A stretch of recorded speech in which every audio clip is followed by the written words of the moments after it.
So just over a year ago, RICO in Seattle, or then the Symposium, featured gender and coffee as a session.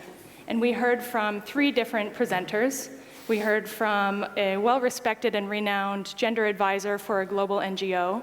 We heard from a really inspirational leader of a cooperative in Western Uganda. And we heard from me, who presented findings of a literature review that I wrote for the CQI's Partnership for Gender Equity. During the first day, we broke for lunch, like we just did, and I was introduced to somebody who, long story short, had very similar interests and investment in a capacity building project that I was working on in Aceh, Sumatra. And when it came down to needing to set aside more time to talk about business, he said, you know, today's really packed, but tomorrow I definitely have free time during that gender session. And at first I thought it was a joke. I was a little confused because this face was in the program that he was holding in his hand. But then I realized that he wasn't joking, and I wasn't offended. I definitely understood, because gender is not an easy topic for people. It's very personal. We learn conceptions of gender from the time we're 4 years old. It's very cultural, where we might think another culture has different value systems, so we shouldn't really get involved. And sometimes we just think that it's not related to our business. If I'm a coffee equipment manufacturer, these conversations don't really apply to me, right? But, you know, it turns out that's not necessarily the case. So what we're going to do today is really delve into some of the topics of how gender equity and disparity really applies to the industry. And so this 3-word phrase behind me really laid out the work that we needed to do to bring this session to you. The first goal is to really make the information digestible, relevant, and actionable. But the second goal is to help you understand that that gender session isn't a session.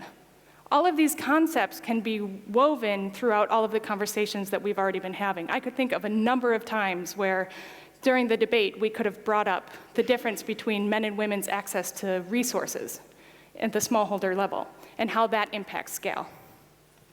Before we begin, I am personally obligated to give you a little 101 session on gender so that when these brilliant speakers come on stage, you feel a little more in the know.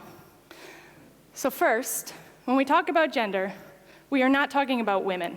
You can't replace the word gender with the word woman. Sure, all the speakers this morning or this afternoon are women.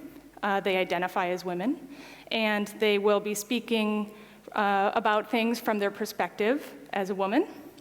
But you can't replace these terms. When we talk about gender, we're not talking about women, and we're not talking about men. Second, gender is not female.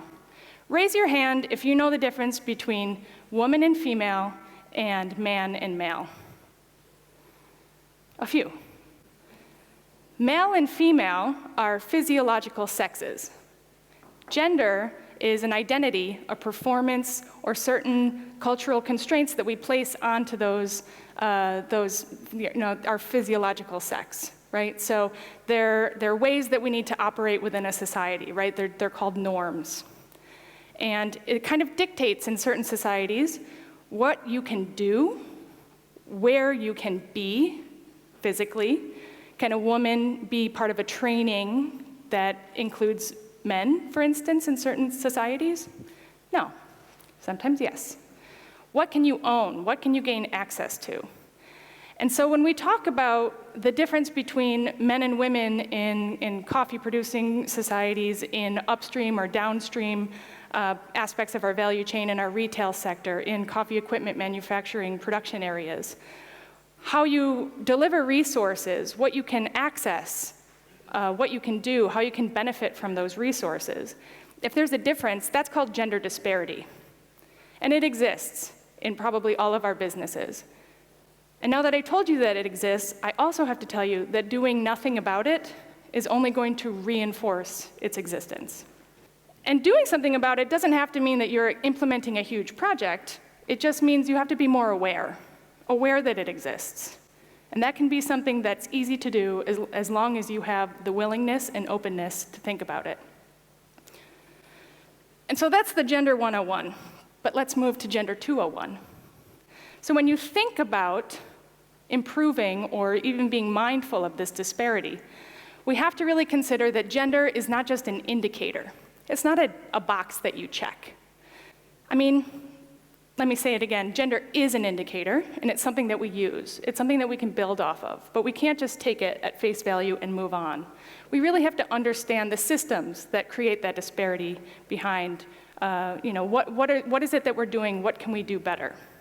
And it really takes this sort of lens into evaluating our projects and our services and our products to really innovate them, right? So that we're considering a little more holistically and inclusively the full context of the users and beneficiaries of those services, products, and projects. And so through the development of these talks over the past few weeks, we've come across this same barrier, that specialty coffee has an information problem when it comes to gender disparity. And this problem is small. I mean, we can solve for it in certain instances. If we consider in certain times, we have the information, we just need to evaluate it differently, such as the SCAA's compensation survey. Or it could be as big as we don't even have the data. We don't even have the information to analyze it in a different way, such as national level competition score sheets and rosters and judges' scores.